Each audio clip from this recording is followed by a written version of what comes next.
Hey guys, welcome back. We are now less than 2 weeks away from the Flood's return. I gotta say, my hype levels for Awakening the Nightmare are through the fucking roof. However, their return does have some people confused because they think that they completely destroyed the Flood at the end of Halo 3, and that Halo 3 was the be-all end-all for them, and bringing them back on the Ark specifically invalidates that ending. Now, I'm not going to argue that it was the absolute best way to bring them back. I could definitely think of a few ways that I would have preferred, but by no means does the Flood's return in Halo Wars 2 invalidate anything from Halo 3, and this video is going to demonstrate that, along with some other things too. So first off, let me show you a quote spoken by the Gravemind from Halo 3 itself that completely disproves this idea.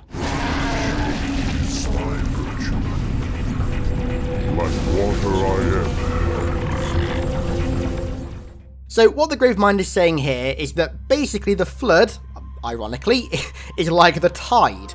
It ebbs and it flows. It spreads the infection and grows, and then it recedes, like a constant cycle.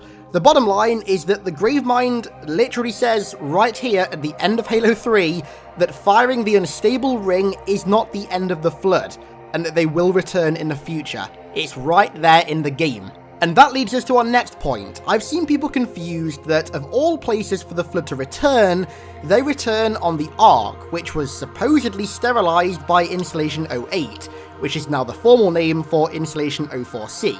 Now, I've said this quite a few times in videos before, but I'm going to say it again today. There is no way on Earth that you can expect a ring, which is half built and not complete, to fire successfully and carry out its purpose 100% effectively. It's like expecting a gun with only half a barrel to fire around straight. It's just not gonna happen. It doesn't make any sense. As much as you can argue the Flood returning on the Ark after Halo 3's ending does partially invalidate it, common sense dictates that the ring, which literally shook itself to pieces and exploded while firing, was never going to wipe out every single Flood form within its radius. That's why the Flood, returning from the bowels of High Charity's remains on the Ark, makes perfect sense. And that's just one of the ways the Flood continue to exist post-Halo 3.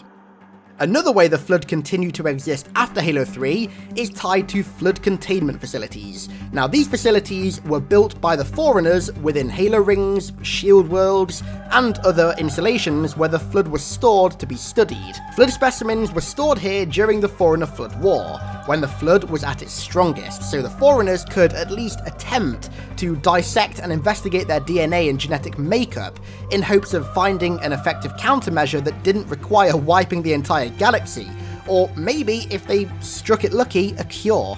After the conclusion of the war and the firing of the Halo array, the specimens within the facilities weren't destroyed, but instead were put into stasis, in hopes that when the galaxy was reseeded and civilizations grew again, there'd at least be some way to prepare for the Flood's return. These civilizations would be able to maybe find the facilities and study the Flood again, and hell, you never know, maybe even find a cure. Flood research facilities also serve the same purpose, and they both tend to be located in extreme or harsh environments. So if there's a Flood outbreak, it's a lot harder for them to spread across the installation, but that's something that I'm going to cover in quite a bit more detail in a video that I have planned for the next few weeks. Anyways, back to the point. Even after Halo 3, there are still Flood specimens stored for research on Forerunner installations, and of course that creates the possibility of a containment breach, and then a subsequent outbreak that could grow to be a pretty sizable force, which is exactly what happened on Installation 05 and formed the Gravemind. That is precisely how that Gravemind was formed. Anyways, moving over to something far more grandiose. It's actually possible that other galaxies that we've never even heard anything from have been infected by the Flood. Now, this could be due to some Flood maybe escaping the Milky Way galaxy during the Forerunner-Flood War, somehow managing to acquire technology capable of allowing them to enter slipspace travel to another galaxy and then infecting it. However, there's a much more likely reason for this, and that is due to the precursors. Now, it could be that precursors in other galaxies did what those in the Milky Way and Path Chthona did at the end of the Forerunner Precursor War. turn themselves into a dust, which is supposed to preserve them, and then allow them to reform into their former selves at a later date. But as we know, this dust ended up corrupting over time, and therefore created the Flood. Now, it's always possible that this exact same thing happened in other galaxies too. Precursors in other galaxies went into stasis and ground themselves down, and then over time, they didn't know that it was going to happen, but over time, it corrupted, and it created the Flood. So, that's 3 other ways the Flood continued to exist in different states and forms following Halo 3. The most important thing that everybody needs to take away from this video and know before Awakening the Nightmare comes out is that Installation 08 was not stable at the end of Halo 3, and that's why there's Flood still hidden away on the Ark. The ring was faulty and not complete.